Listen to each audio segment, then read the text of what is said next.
conforme a tu misericordia.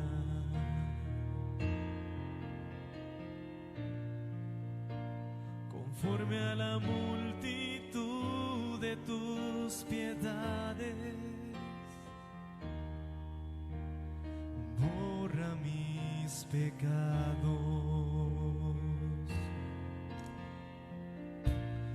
Ten piedad de mí, oh Dios.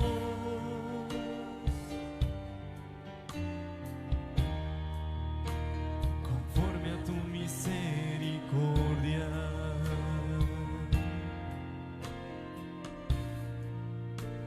Conforme a la multitud de tus piedades, borra mis pecados.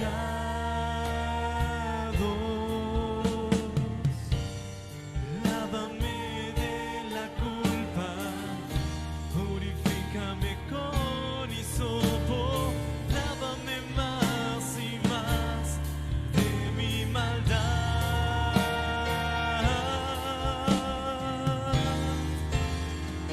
Límpiame,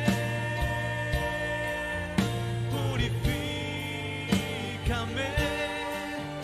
Reconozco que he fallado, Dios, y tú eres justo y santo para perdonarme. Crea en mí, Jesús, un limpio corazón, pues no despreciarás, Señor, que venga con mi corazón contrito y humillado.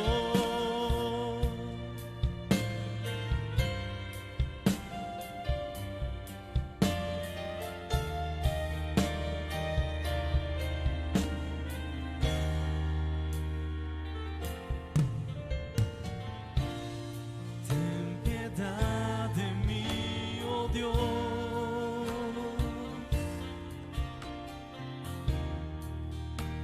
Conforme a tu misericordia.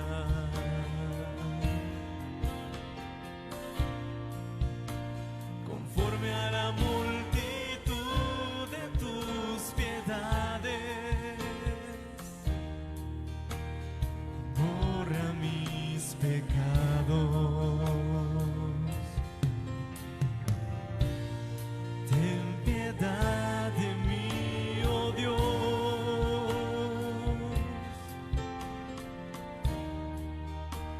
Conforme a tu misericordia.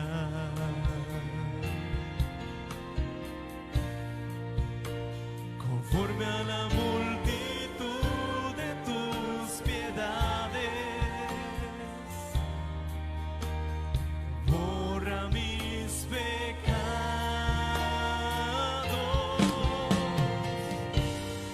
Lávame de la culpa, purifícame con hisopo, lávame más y más de mi maldad.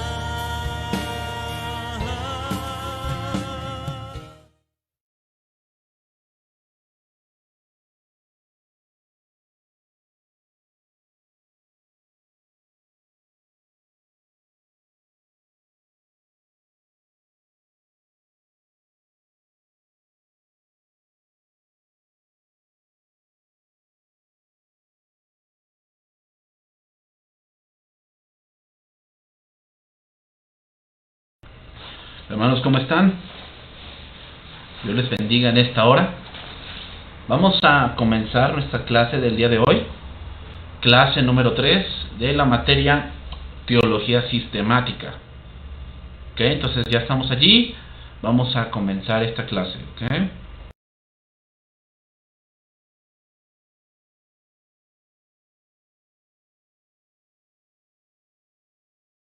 Bien, hermano, entonces vamos a orar, vamos a comenzar. Padre, te damos gracias en esta hora, gracias, oh Dios, por permitirnos este momento de poder tomar tu palabra, de poder tomar tu consejo, de poder, oh Señor, tener esta oportunidad de Señor,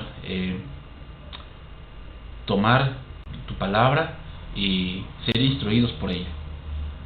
Señor, ayúdanos, sabemos que no es de nosotros, no es, Señor, nuestro gran esfuerzo. Sabemos que ciertamente tenemos que tener una disciplina como buenos soldados, como buenos administradores de los misterios de Dios, pero, Señor, sabemos que tu Espíritu Santo es quien nos revela, quien nos enseña, quien nos permite, oh Dios, tener esa parte de entender tus misterios.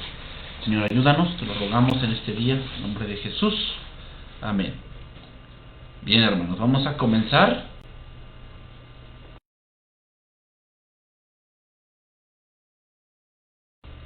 Esta parte de la teología sistemática. Ya vimos un poco de la introducción, a qué nos referimos con teología sistemática.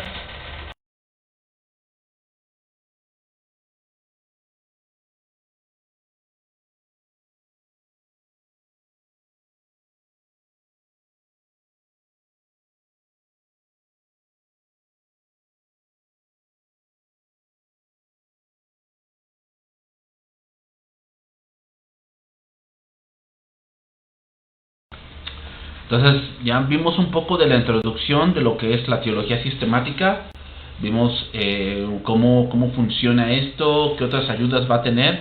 Entonces vamos a ir adentrándonos a diferentes conceptos de lo que es lo que abarca la teología sistemática. Vamos a empezar a adentrarnos en estos diferentes puntos que son importantes de ir viendo. Hay cosas que son importantes que tengamos bien presentes, hermanos. Hay cosas que sí o sí debemos saber, o sea, no es de que, pues bueno, pues a mí no se me da la gana o cosas así, ¿no? Hay cosas que ya debemos saber, que como cristianos, como coordinadores, como gente que está pues dentro de un ministerio, debemos tener sí o sí bien claro, ¿ok? Entonces la primera cosa que vamos a empezar a ver en esta tercera clase, vamos a empezar a ver lo que son las escrituras, ¿ok? Vamos a empezar por allí. No podemos tener teología sistemática si no tenemos las escrituras, ¿ok? O sea, son importantísimas las escrituras, son importantes que nosotros pues tengamos esta parte de entender que la palabra de Dios es importante, y no podemos hacer teología sistemática pues de algo que no conocemos, ¿no? Entonces vamos a empezar por allí.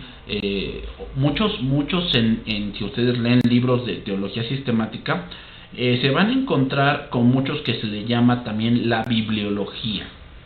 ¿Qué cosa es la bibliología? Bueno, es el estudio de la palabra de Dios, ¿ok? Es el estudio de la palabra de Dios. Entonces vamos a adentrarnos allí en esta parte de la Biblia, ¿ok? Bien, entonces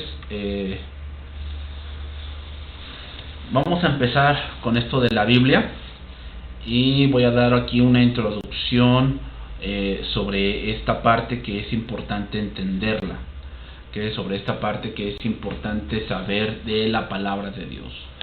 Bueno, la palabra de Dios es en este caso lo que tenemos ya ahora en nuestras manos, un compendio de 66 libros, que después en clases posteriores vamos a ir avanzando y vamos a ir ahora conociendo, por decir, los libros deuterocanónicos, o vamos a empezar a entender por qué por si la Vulgata latina tiene ciertos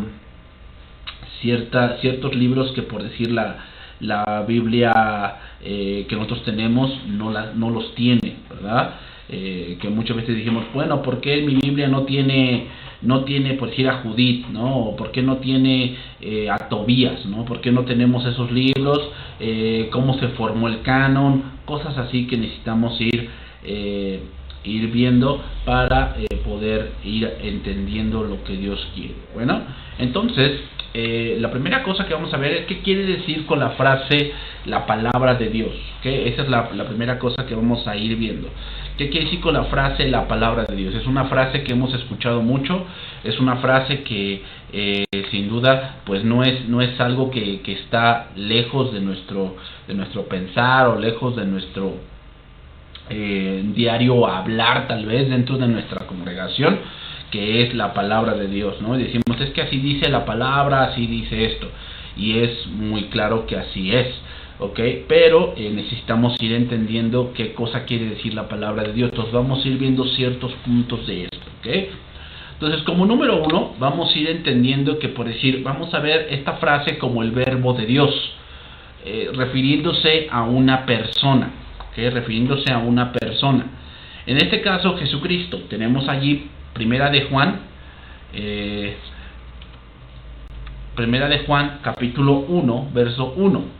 Y vemos lo que dice allí. Dice, lo que era desde el principio, lo que hemos oído, lo que hemos visto con nuestros ojos, contemplando, lo que hemos contemplado y palparon nuestras manos tocante al verbo de vida. Voy a dar una breve exégesis de este pasaje. Recuerden que la primera carta de Juan, lo que tiene de contexto es que estaba surgiendo, ya muchos estaban muriendo en ese momento. O sea, ya estaban, ya había muchos hombres o muchos creyentes que habían visto a Jesús y que ahora ya estaban muriendo, ¿ok? Entonces, al ya estar muriendo, lo que pasaba era que mucha gente empezaba a dudar de la veracidad de si Cristo existió. Entonces, ¿por qué? Porque muchos de los que ya habían visto esa parte, pues obviamente ya no estaban, ya no vivían, obviamente por cosas naturales. De hecho, también los mismos apóstoles pues empezaron a morir, porque saben que todos los apóstoles murieron de una forma, en este caso que los mataron, excepto el apóstol Juan. Entonces, Juan, al enterarse de eso, de que estaban dudando de la veracidad de Dios, de la veracidad de Cristo, de que si Cristo de verdad vino en persona, vino en carne, todas esas cosas que se estaban levantando, entonces Juan empieza a hablar y a decir que él mismo lo vio, o sea, dice lo que era desde el principio. O sea, muchos dicen, es que una de las cosas que que esta falsa filosofía empezaba a adentrarse era que ellos decían que Jesucristo era un ángel, que Jesucristo era como que el poder de Dios y Jesús era la persona. Entonces, cuando de algún momento ellos decían, Jesús surgió de algún momento y de pronto el espíritu llamado Cristo se le metió. Entonces ya empezó a hacer muchas cosas milagrosas, empezó a predicar muchas cosas que hoy conocemos. Y de pronto, cuando ya fue a la cruz y él expiró, se le salió el espíritu llamado Cristo, y entonces el que murió allí fue Jesús, el Jesús hombre. Obviamente, pues eso estaba diciendo que Jesús en realidad no era una persona de carne y hueso. O sea, Jesucristo no era una persona de carne y hueso, según ellos, sino que era solamente una visión, era algo que no podía entenderse, era algo que no podía tocarse o palparse. Entonces, por eso Juan empieza con este verso y les dice lo que era desde el principio. O sea, a ver, o sea, la palabra es desde la eternidad, o sea, la palabra es eterna, y hablamos de eterna que no tiene principio ni fin, ¿ok? Dice lo que hemos oído.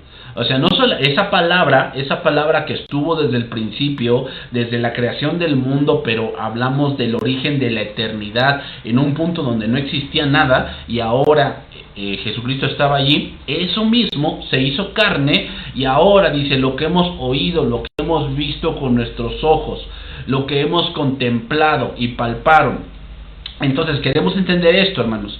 Cuando hablamos de la palabra de Dios, estamos hablando de Cristo mismo, que es la máxima revelación de Dios, ¿ok? O sea, debemos entender que cuando hablamos de la palabra de Dios, estamos hablando de una persona. O sea, no solamente hablamos de un compendio de libros y solamente hablamos de cierto número de letras, no solamente hablamos de eso. Hablamos también, en este caso, de la persona de Cristo que se entregó por nosotros, o que más que nada se hizo visible, ¿ok? Entonces, también podemos ver la palabra de Dios como un discurso de Dios, ¿okay? Y en parte de ese discurso de Dios están los decretos de Dios. Solamente Dios puede decretar, solamente Dios, o sea, solamente Dios puede tomar esa parte de que Él decreta algo y así va a ser, así se va a hacer, así va a suceder.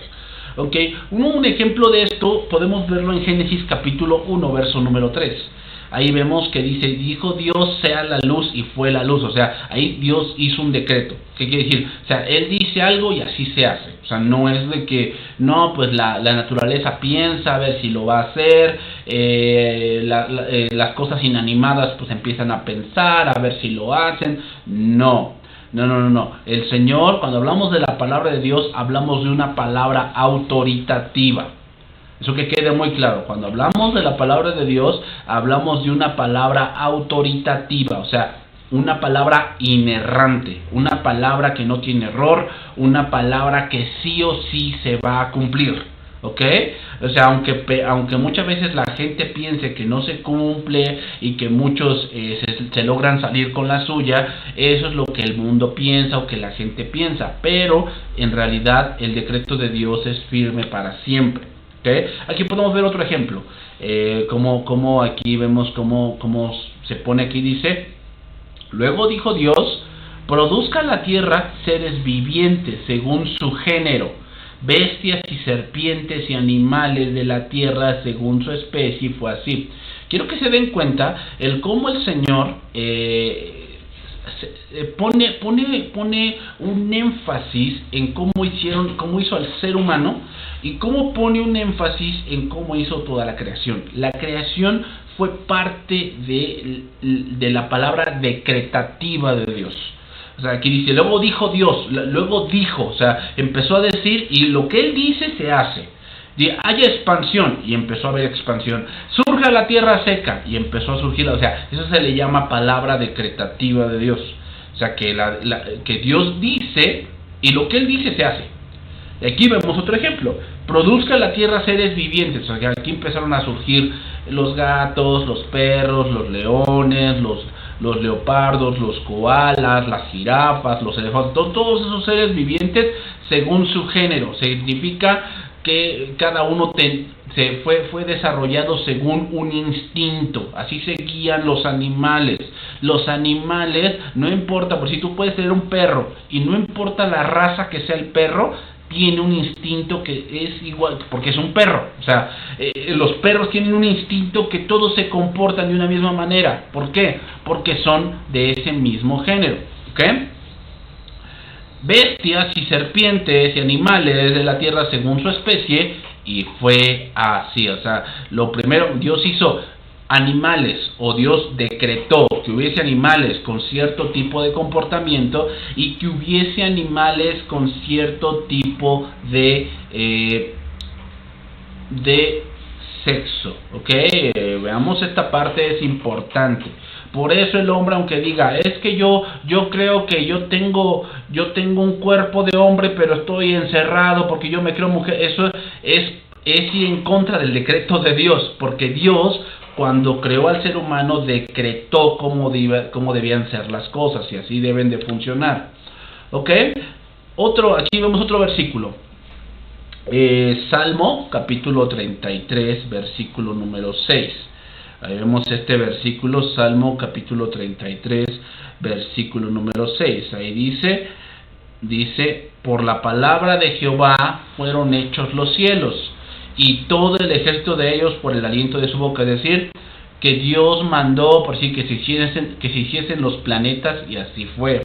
Dios mandó que se hiciesen las estrellas, y así fue. O sea, no fue todo por una gran explosión, sino fue todo por el decreto de Dios. Entonces, a estas palabras poderosas y creativas de Dios, a menudo se les llaman los decretos de Dios. Entonces, ¿qué cosa es un decreto? Bueno, un decreto de Dios es una palabra de Dios que hace que algo suceda. ¿Ok? Entonces, ahí podemos ver esta parte. O sea, Dios mandó y las cosas sucedieron. O sea, no es de que no, pues es que por ahí de casualidad por ahí se hizo algo, de casualidad por ahí surgió algo. No. Dios ya decretó ciertas cosas, por si Dios ya le decretó al mar cierto límite, y ese es el límite del mar. Dios ya decretó las estaciones, Dios decretó la distancia del sol entre la tierra. Dios ya decretó esa, y veamos que la tierra y la naturaleza obedecen. Bien, hermanos, vamos a pasar a otro punto. Aquí podemos ver si hay 6 etapas esenciales dentro de la revelación que Dios hizo de sí mismo. O sea, la palabra de Dios es una revelación de Dios hacia nosotros, ¿ok? Y aquí están las 6 etapas. Por si está la preparación, la revelación, la inspiración, la preservación, la iluminación y la interpretación. Voy a explicar cada punto que tenemos aquí, empezando por la preparación. ¿Qué podemos decir aquí? Ahí tenemos un pasaje, Jeremías 1:5, dice: antes que te formase en el vientre te conocí, y antes que nacieses te santifiqué, te di por profeta a las naciones. Okay. Tenemos que entender algo. La Biblia no nos fue dada mecánicamente. ¿Qué quiere decir? Que de repente alguien se puso a escribir muchas cartas, muchos libros, y de repente surgió la Biblia. No.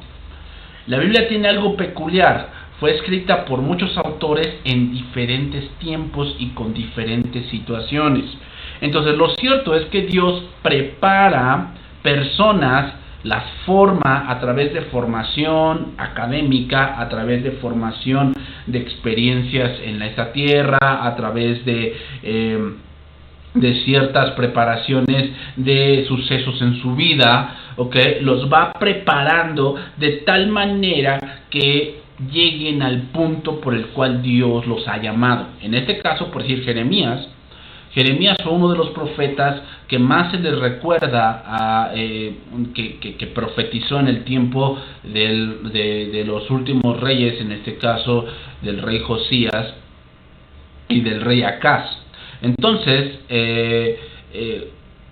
cuando se le manda llamar y se le dice que va a ser profeta, él dice que él es como un niño, y Dios le dice que él no diga que es niño, porque Dios lo iba a enviar a donde él le mandare, él iba a ir. Entonces, lo que quiere decir, hermanos, es que en el tiempo en que Dios llamó a Jeremías, en ese tiempo, o sea, Dios no lo llamó de 10 años o de 15 años, sino que pasó un tiempo en el que Dios fue preparando a su profeta con ciertas situaciones en su vida. No las menciona la Biblia, pero es obvio por cómo después él desarrolla la profecía. Okay, se ve que, por decir, Dios lo mandó a diferentes lugares por decir, a esconder, por decir, un cinto de lino. Se ve que tenía una preparación física buena Jeremías por todas las cosas que sufrió, por si lo metieron en una cisterna medio vacía.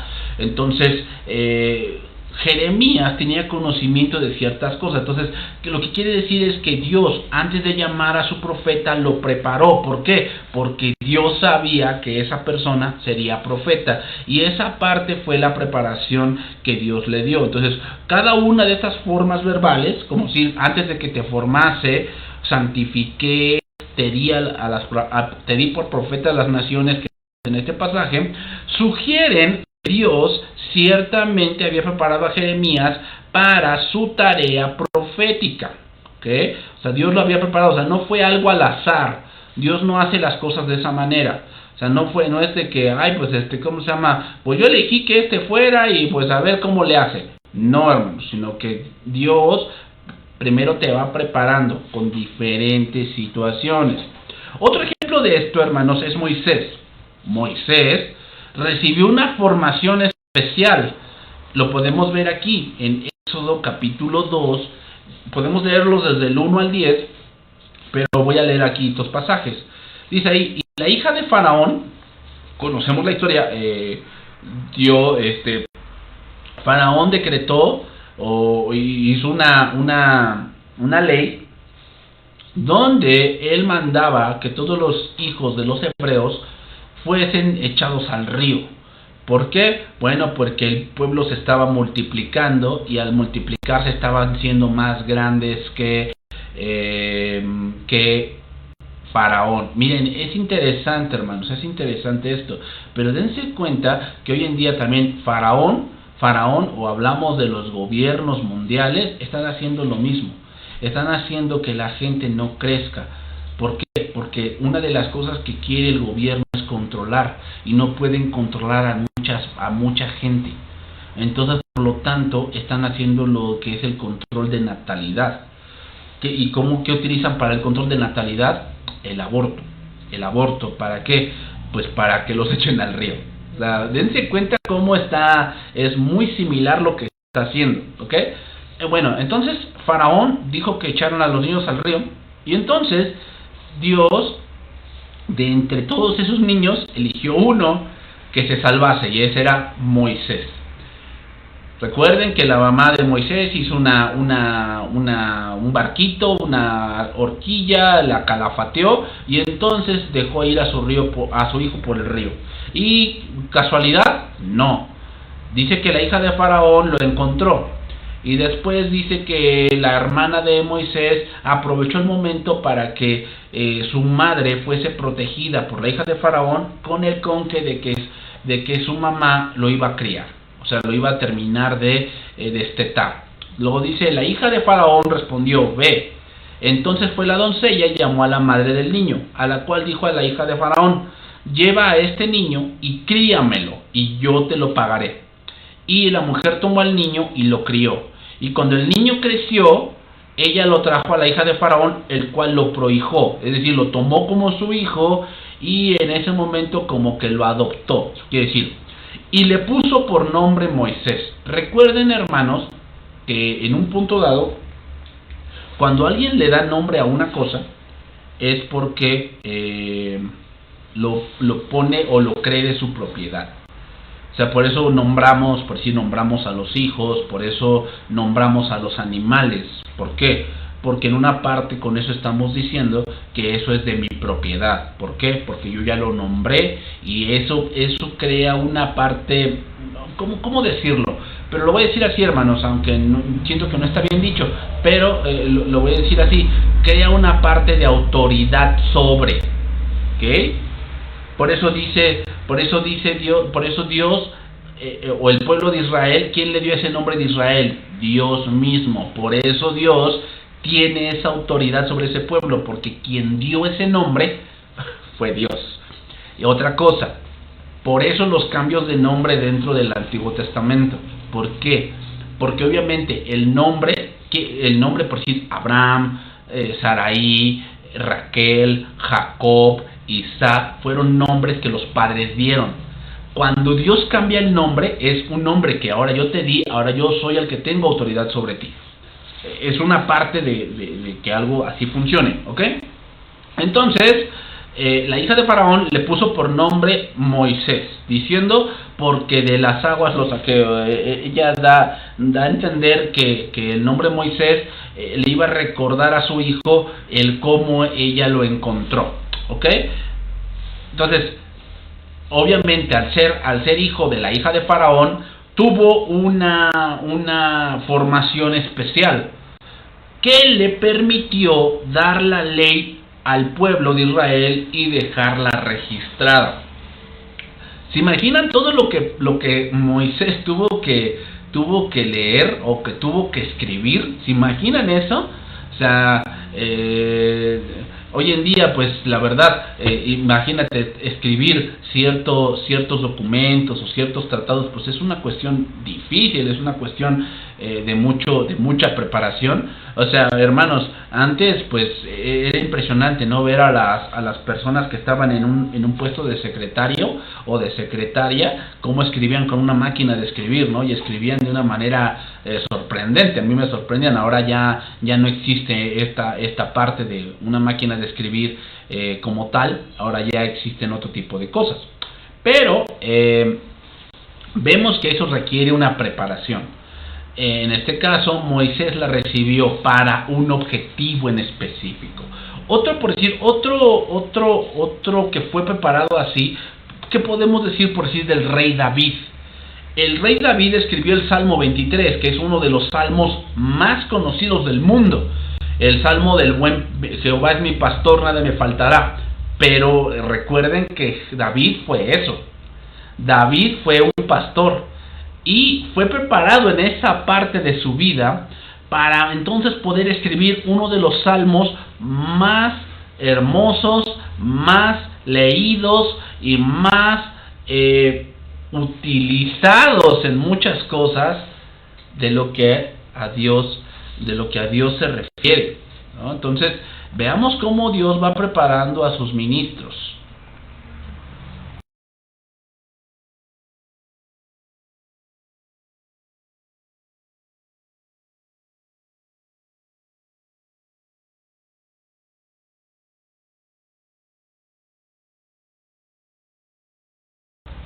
Ok, entonces, ¿cómo Dios va preparando a sus ministros para que hagan cierta obra, no por casualidad, hermanos, sino una obra que Dios ya había planeado para que ellos se desarrollaran en esa parte? Entonces podemos decir que la preparación de Dios fue física, intelectual y espiritual, y debió haberles acompañado durante toda su vida, y ciertamente esa preparación debe haber comenzado por sus ancestros.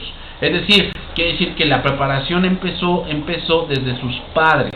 Ahí comenzó esta preparación, ahí comenzó esta parte de que aprendieran quién era Jehová, a qué pueblo pertenecían, qué es lo que ellos tenían que aprender, que desarrollar, que a lo mejor aprender la escritura, aprender a leer, o sea, cosas así que van siendo que estos hombres que Dios utilizó se fuesen preparando poco a poco. Entonces el efecto de la misma era hacer que esos hombres que eran los adecuados estuviesen en el lugar correcto, en el momento preciso, y que fuesen poseedores de los atributos motivadores y habilidades necesarias para el trabajo por el cual Dios los había llamado. Entonces, hermanos, o sea, vean, la Biblia no es una casualidad.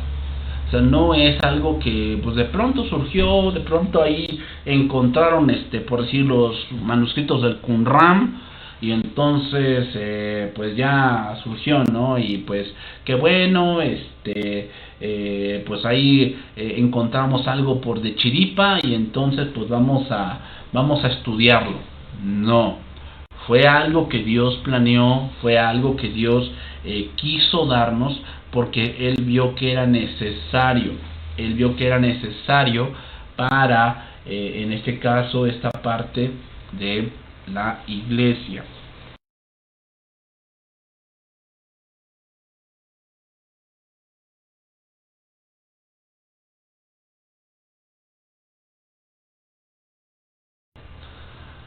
Bien, hermanos, pasamos al siguiente. Estamos aquí en la preparación. Ahora vamos a la revelación.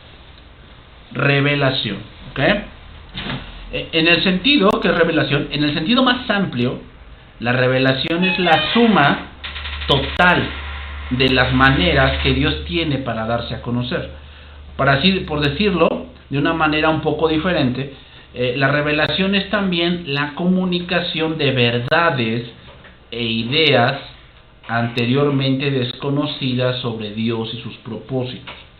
Recuerden que la palabra revelación significa descorrer el velo, o sea, no es algo nuevo, es algo que está como que tiene un velo por encima, es como un regalo. El regalo lo envuelven, ¿no? Lo envuelven en un papel celofán, en un papel de regalo, no qué sé yo. Entonces, cuando nosotros quitamos ese papel, se nos revela qué es lo que traía dentro de esa caja, esa bolsa, qué sé yo, ¿no? Como nos lo regalaron, ¿no? Entonces, para que se conozca, Dios debe revelarse.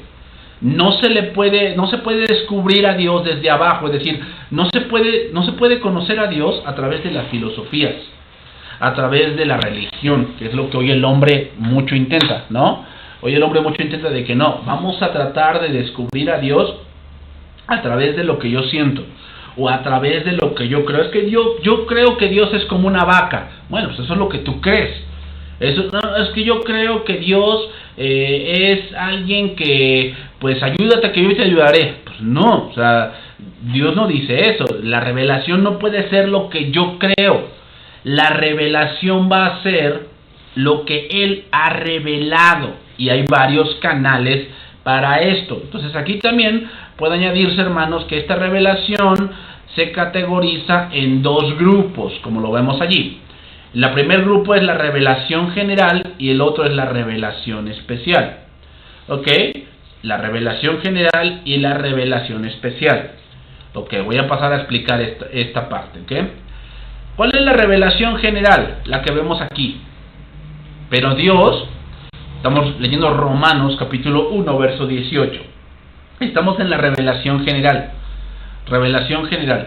¿Cuál es la revelación general? La que se menciona aquí.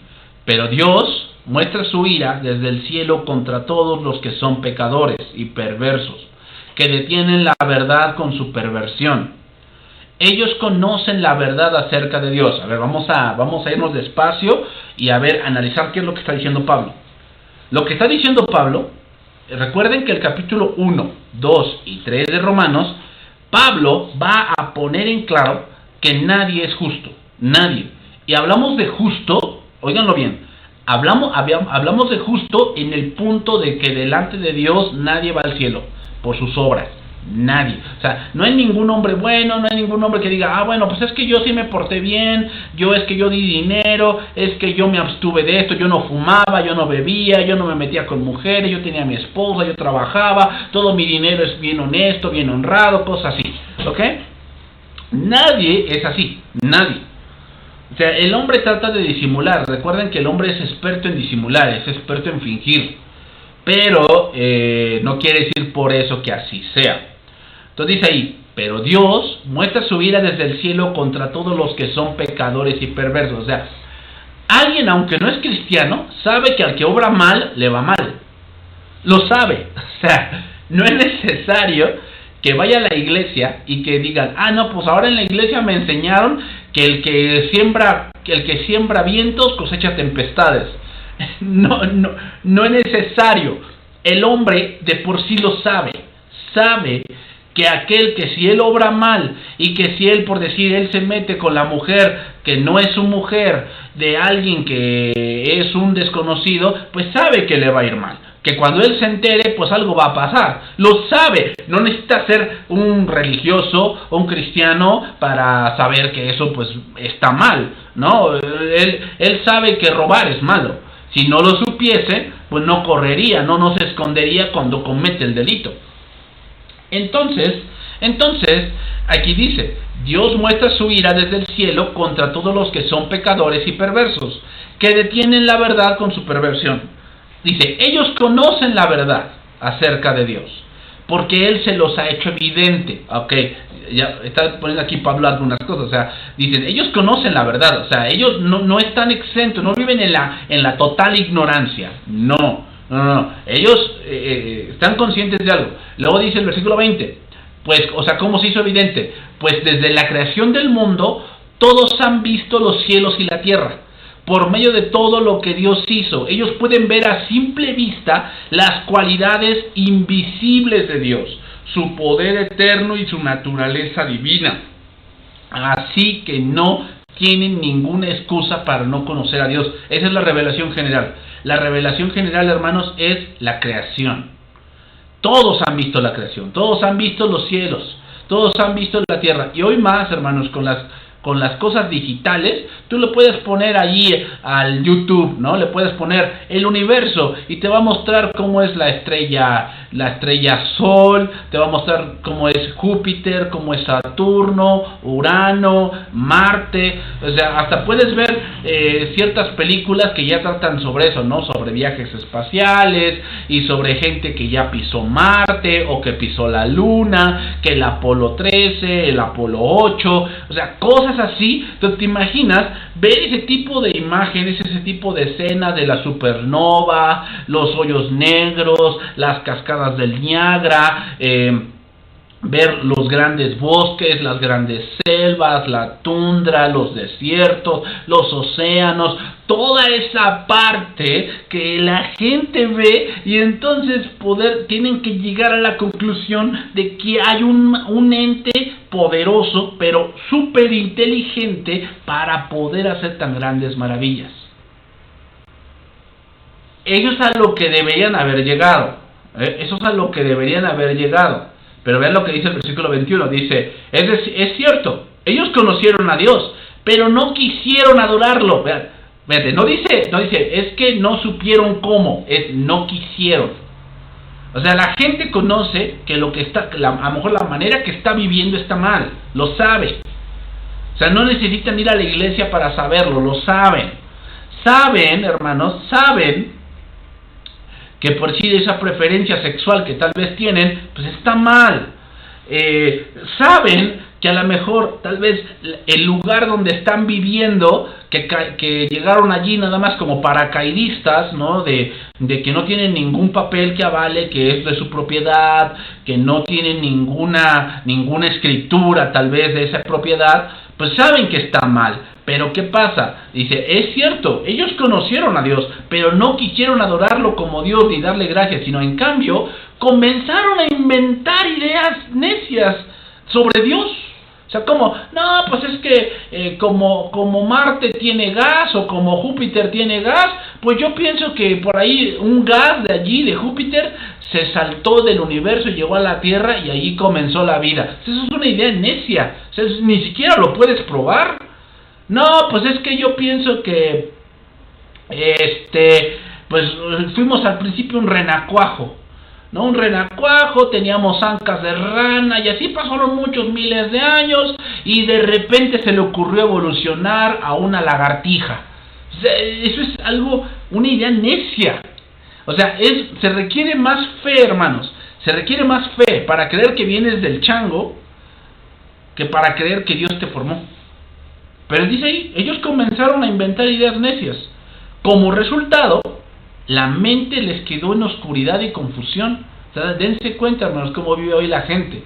O sea, una de las razones por las cuales la gente vive como vive, y vive tan confundida, vive tan llena de miedo, tan llena de rencor, de amargura, de todo ese tipo de cosas, hermanos, una de las razones por las cuales vive así es porque no han reconocido a Dios.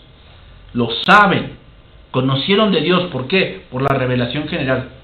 La revelación general es el testimonio que Dios da de sí mismo a toda la humanidad y que es transmitida a través del orden creado. Hermanos, cuando ves, por si todos esos campos de tulipanes en los Países Bajos, todos esos campos que son tulipanes de diferentes colores y con tal hermosura y con tal precisión que Dios hizo, ¿no? Cuando ves una margarita, cuando ves los girasoles, ahorita que pues, se viene este día, ¿no? Del 14 de febrero, yo sé que a Dios no se le escapa nada, pero ¿te imaginas qué flor se regalaría si Dios no hubiese inventado las rosas?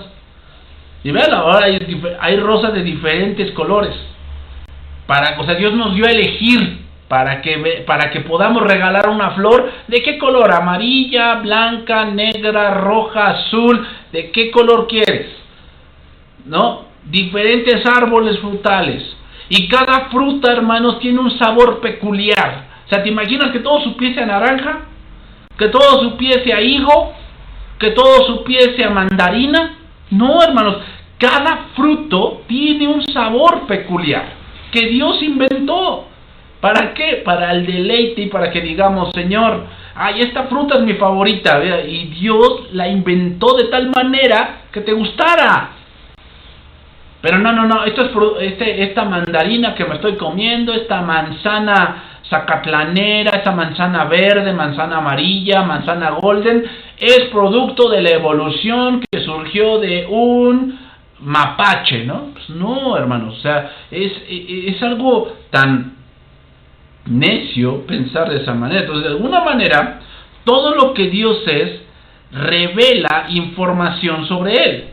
El sello de Dios está en todo aquello que Él ha planeado, creado, y todo lo que Él sustenta en lo presente y en todo lo que Él controla. hermanos, o sea, también los tsunamis, los tornados, las tormentas invernales, los huracanes son parte de la creación de Dios, y también podemos ver su grandeza de Dios. Las erupciones volcánicas, ¿no? Cuando vimos esta erupción que fue debajo del mar, hermanos, fue algo impresionante. Si ustedes vieron esos videos donde de repente surgió esa columna de fuego o de vapor en el mar, te das cuenta de la grandeza de Dios, y que, hermanos, pues el hombre no es algo insignificante a comparación de todo el universo.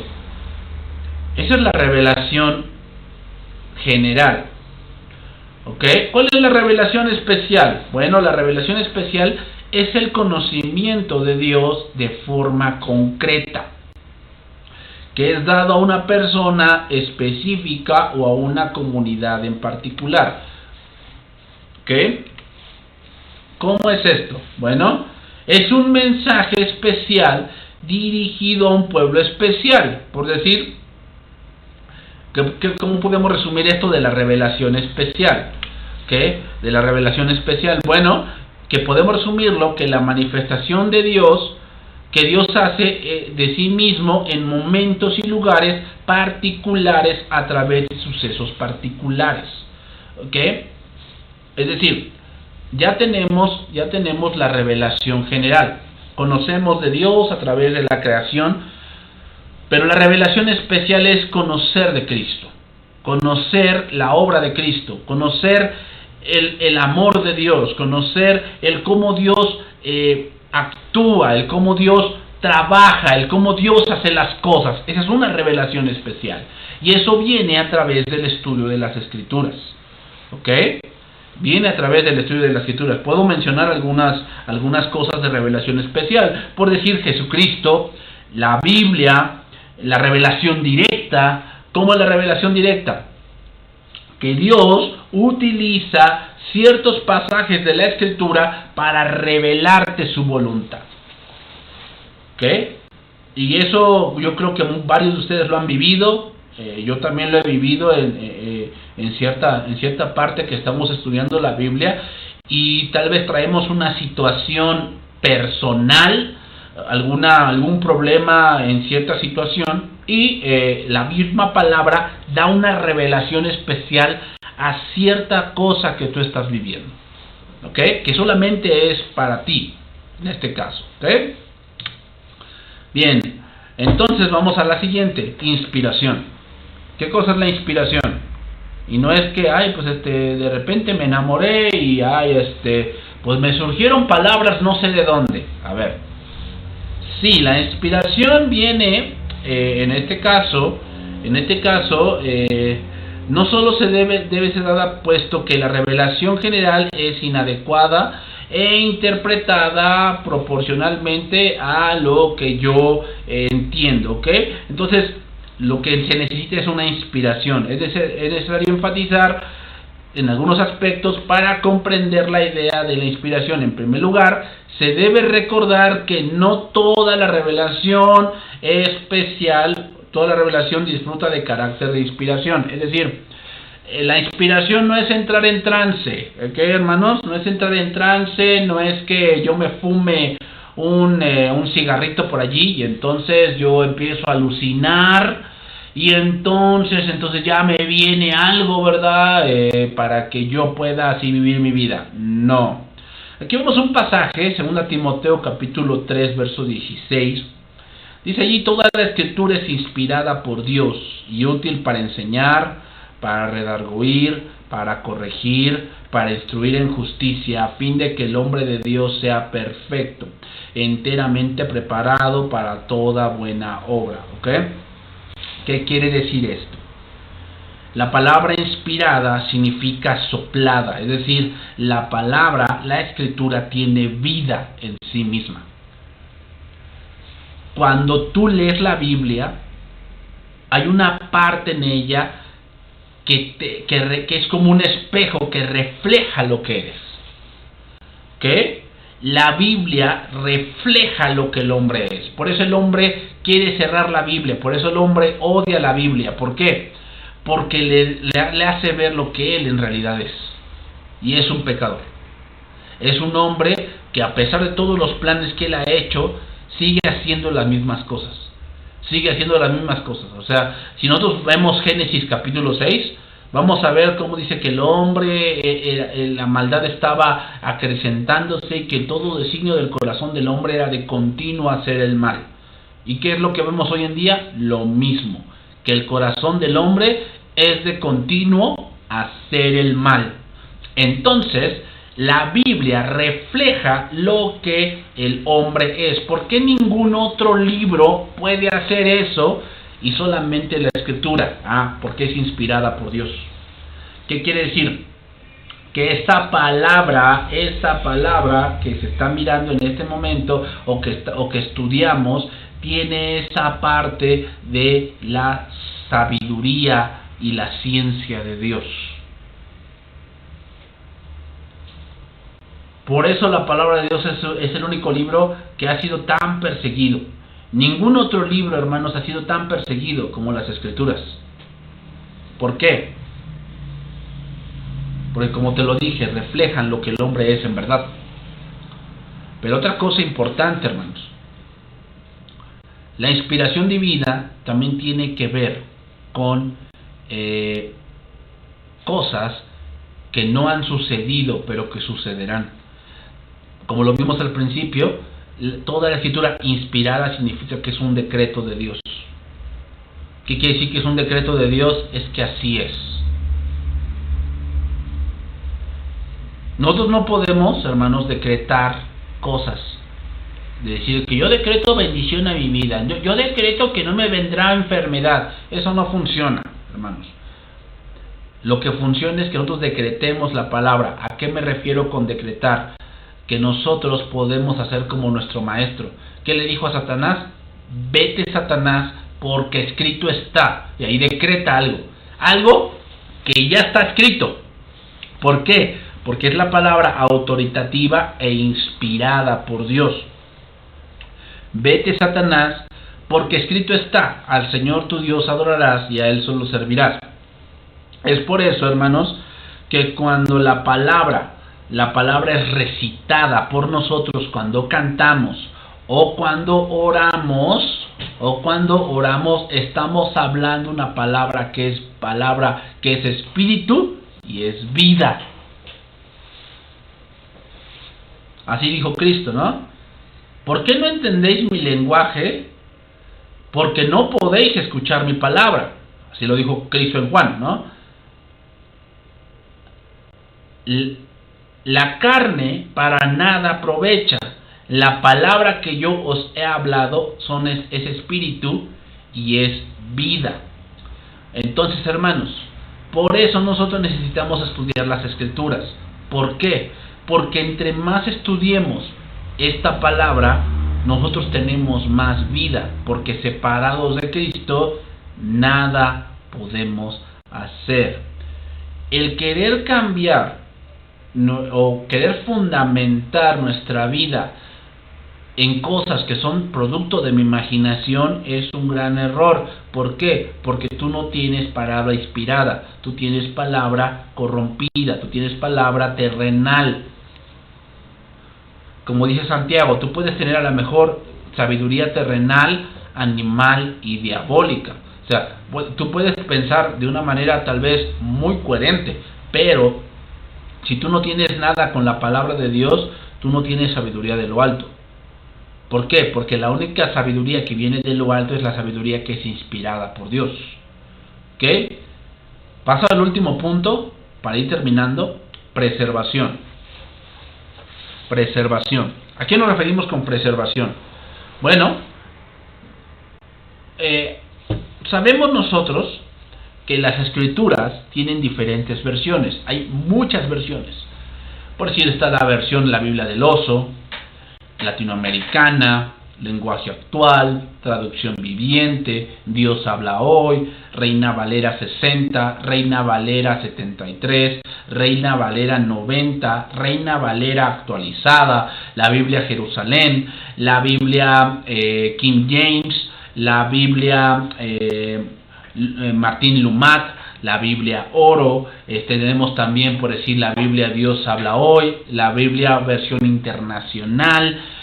Tenemos muchas versiones de la Biblia. ¿Por qué hay muchas versiones de la Biblia? Bueno, hay varias razones. Algunas Biblias fueron hechas especialmente para reyes, como la Biblia del oso, ¿ok? Pero por decir otras versiones de la Biblia fue porque fueron traducidas, por decir, como lo hizo Martín Lutero. Martín Lutero, cuando él estaba en esta parte de los franciscanos, él tradujo la Biblia del latín al alemán. ¿Por qué? Porque en este caso, cuando era el oscurantismo, en la parte antes de la Reforma, la Iglesia Católica había puesto que todas las misas tenían que ser en latín y que todas las escrituras debían ser en latín. ¿Por qué? Según ellos, porque el latín era el idioma de los ángeles, supuestamente ellos. Pero obviamente la gente no podía estudiar el latín. ¿Por qué? Porque todas las universidades en ese entonces estaban dirigidas por la Iglesia Católica. Solamente aquellos que tuviesen dinero o que tuviesen una palanca con el rey, pues podían estudiar un poco de letras, ¿ok? Entonces lo que hizo Martín Lutero fue traducir del latín al alemán. ¿Para qué? Para poder que la gente del clero, la gente del pueblo, pudiese estudiar la Biblia, porque no sabían mucho latín, ¿no? Entonces era más fácil, pues obviamente, cambiar el idioma para que la gente pudiese leer, ¿no? Antes, hermanos, saber leer era todo un logro. Solamente los ricos podían leer. Después empezamos a ver, por decir, la historia de la Biblia de la Reina Valera. Y se llama así Reina porque fueron dos hombres, que uno se apellidaba Reina y el otro se apellidaba Valera. Entonces ellos querían traducir la Biblia al español en este caso del año de 1950, más o menos. Entonces cada uno empezó a traducir una parte de la Biblia y al final ellos iban a juntar sus partes. A ti te toca, por decir, los libros proféticos, los libros poéticos, a mí me va a tocar los evangelios. Vamos a traducirlo del griego, que en este caso era la Septuaginta, vamos a traducirlo al español. ¿Para qué? Para que la gente estudie la Biblia.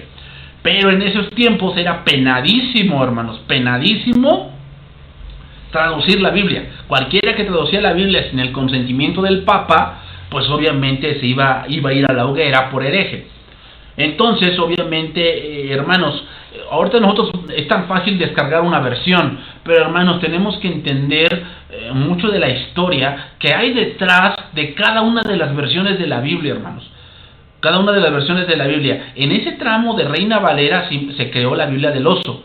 Por eso se llama Biblia del oso, porque tiene un oso que está en un árbol tomando de un panal de miel y habla. Y se le puso así la Biblia del oso por la tremenda persecución que hubo detrás de esa versión de la Biblia.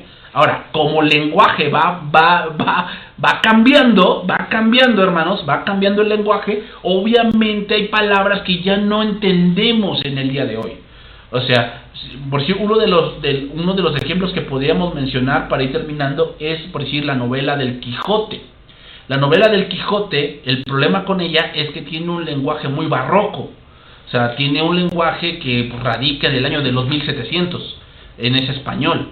Entonces, el problema con ese español es que ya no es muy usual. Y como ya no es muy usual, hermanos, ya es imposible. Si tú lo leyeras, va a haber palabras que no entiendes. ¿Por qué? Porque fue de un lenguaje muy barroco que, pues obviamente, ya hoy no utilizamos. Entonces se están creando nuevas versiones, pero el problema, hermanos, con las versiones es que a veces hay palabras que se utilizan, por ejemplo, en el griego, que no están bien en el español. Por eso vamos a la raíz de la palabra. ¿Por qué? Porque, por decir, la palabra amor en el griego hay 4 palabras para decir amor en el griego, pero en el español solamente decimos amor. Y ya diferenciamos el amor con respecto a las actitudes o a las acciones que se toman. Pero no podemos distinguir el amor. Entonces siempre que vemos amor, pues se nos va la imaginación hacia una pareja, hacia un sentimiento, hacia cierto tipo de acciones que se hacen por amor, pero no lo entendemos a cabalidad porque nuestro lenguaje es limitado. Nuestro lenguaje es limitado no tanto como el hebreo y como el griego, que son lenguajes más amplios. Pero incluso, hermanos, el lenguaje griego también ya es algo que ya se ha sobrepasado, hermanos, en serio. Y entonces, pues obviamente, ya es un lenguaje que muchos ya no entenderían, como se le llama el griego koiné. ¿Okay, hermanos? Entonces, la preservación es importante y se preserva, hermanos, estudiando. Ya no leí ese pasaje porque ya se me acabó el tiempo. Pero, hermanos, aquí le vamos a dejar en esta parte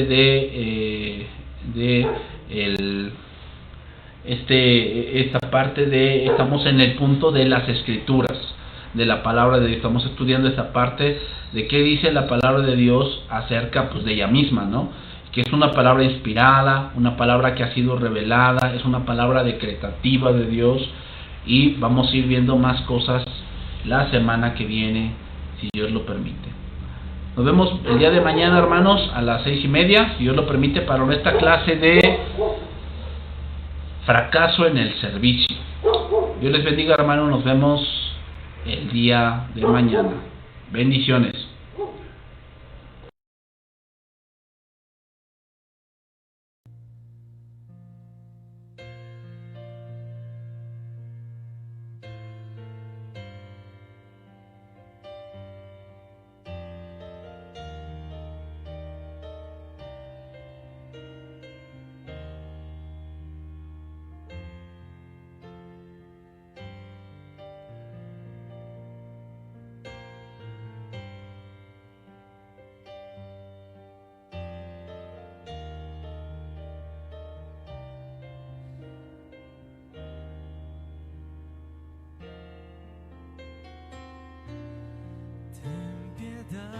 De mí, oh Dios,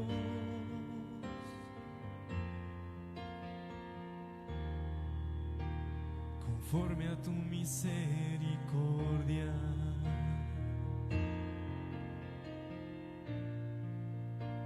conforme al amor